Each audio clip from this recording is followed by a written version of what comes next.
Good morning, students. Today we are going to read chapter 4, The Nightingale and the Glowworm.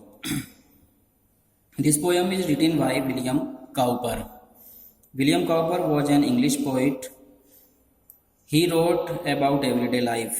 उसने हमारे दैनिक जीवन के बारे में लिखा and scenes of the English countryside और अंग्रेजों के गांव के दृश्यों के बारे में लिखा.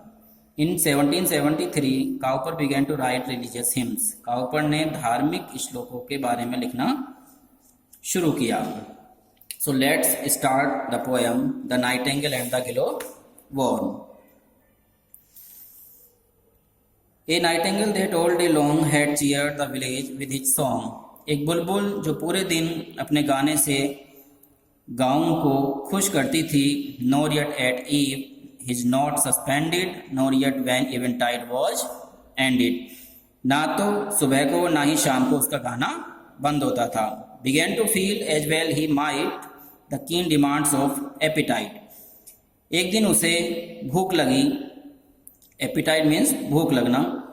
When looking eagerly around, जब उसने जमीन पर उत्सुकता से देखा, he spied far off upon the ground. उसने जमीन पर दूर नजर दौड़ाई.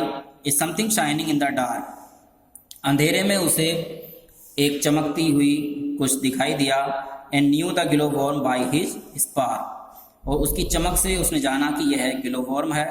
So stooping down from Hawthorne top, तो इसलिए वह नागफनी के ऊपर से उसके ऊपर झपटी. He thought to put him in his crop. उसने सोचा उसे वह अपने गले में रख ले. The worm aware of his intent. कीड़ा उसकी इस चाहत से अवेयर था. Harangued him thus right eloquent. उसने उसे एक परsuasive वे में उसे मनाने के ढंग में कहा. Did you admire my lamp? क्या तुम मेरी रोशनी की प्रशंसा करती थी? वह थी. उसने कहा As much as I your minstrelsy. जैसे कि मैं तुम्हारे गाने की प्रशंसा करता हूँ. You would abhor to do me wrong. तुम मेरे साथ गिरना नहीं कर सकती. As much as I to spoil your song. जैसे कि मैं तुम्हारा गाना खराब कर सकता हूँ. For it was the self same power divine. क्योंकि यह एक self same power divine एक जैसी दैवीय शक्ति थी. Taught you to sing. तुम्हें गाना सिखाया गया था. And me to shine. और मुझे चमकना सिखाया गया था. That you with music. तुम संगीत के साथ थी. I with light. मैं रोशनी के साथ. Might beautify and cheer the night. हम इस रात को सुंदर बना सकते हैं. इसकी जय जयकार कर सकते हैं. The songster heard his short oration.